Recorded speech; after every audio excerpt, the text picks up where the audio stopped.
चतुर्भुज प्रशांत मूर्ति परम पुरुष को देखि अक्रूर भक्तिपूर्ण हृदय स्तवस्तुति करिबारे लागिछन्ति। श्रीकृष्ण जलरू अंतर्हित होई रथ उपरू अक्रूर को डाकिछन्ति। अक्रूर यथाशीघ्र स्नान सारी प्रभुंक महिमा गान करी रथ बाइछन्ति। रथ अपराह्न समय मथुरा सन्निकटस्थ उपवन रे उपनीत होइछि।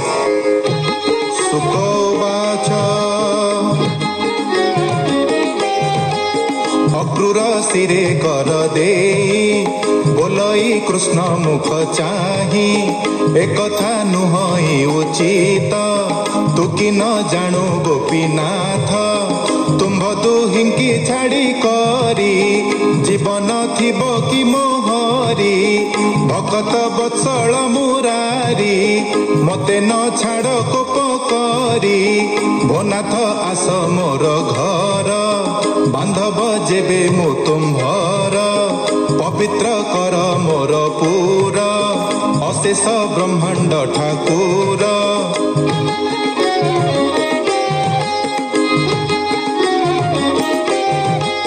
शुणी बोलंती चक्रधर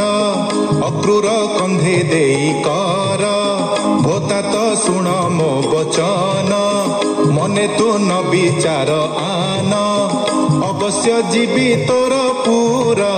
संगते घेनी हलधर आगे मु कंस दर्प ध्वंसी बंधु बांधव मन तोषी पछे मु जीवी तोर पूरा ए सत्य वचन मोहर कृष्ण मोहन कथा शुणी अक्रूर गला रथ घेनी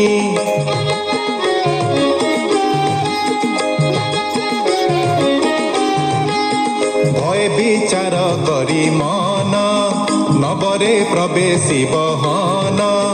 रथरु हाई सिंह द्वारे दर्शन कला नृप बरे कंसर आगे जणाइला कृष्ण को आनिली बोइला नंद सुनंद राम संगे गोरस गोपालंक लागे रुंड होइले गड़ द्वारे आजक रहिले तोटारे काली करिबे दर्शन शुणी हरस कंस मन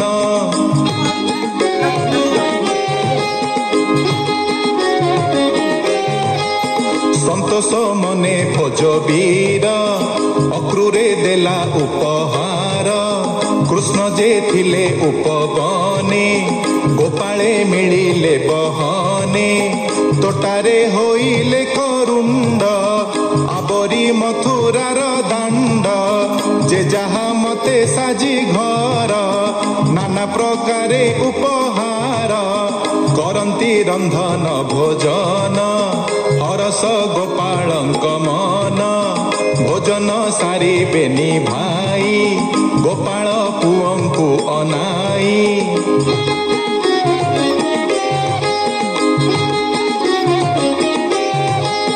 बोलंती होई हस हस मथुरा बुली जीवा आस बेल होइब अवसान ठोकाए देखिबा भुवन देखिबा राजार कटक केमंत दिशई छटक भिआई धनु यात्रा घर केमंत करिछि संभार अक्रूर हस्ते देई रथ आम्भंकु अणाइछि एथ एबे की करिब आम्भंत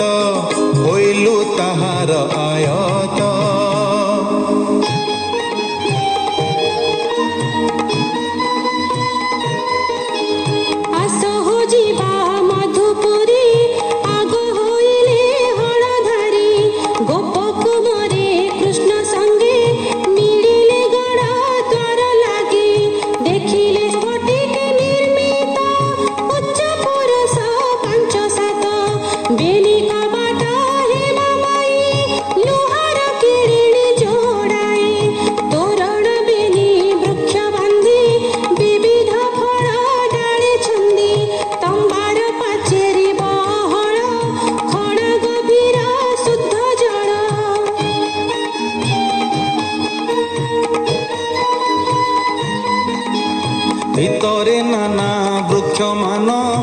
देखि सानंद कृष्ण राम देखिले राज मार्गे हरि चंदन छेराए पहरी तंडुल लाजा दुर्बा संगे नारी बंदांती सुरंगे सबुरी द्वारे पूर्ण कुंभ दधि अक्षत वस्त्र लंब वसुदेवर बेनी सुते गोपाल मेले राजपथे देखी आनंद नर नारी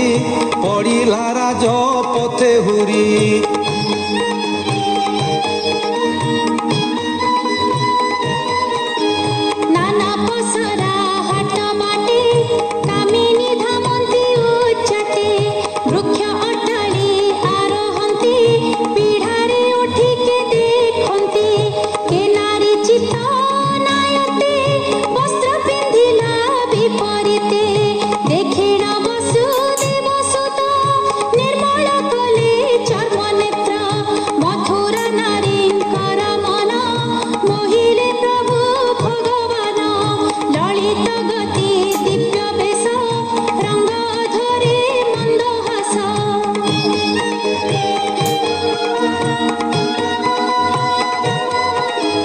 मतमातंग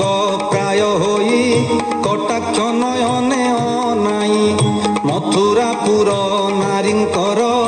उत्सव होइला अपार जहार जन्म कर्म पथे बारता शुणुथिले नित्ये देखिले नयन पुराई गोविंद सुधा रस पाई आनंदे कृष्ण बलराम ब्राह्मणे पूजी तो समन मथुरापुर लोके मिली देखिले राम बनमाली।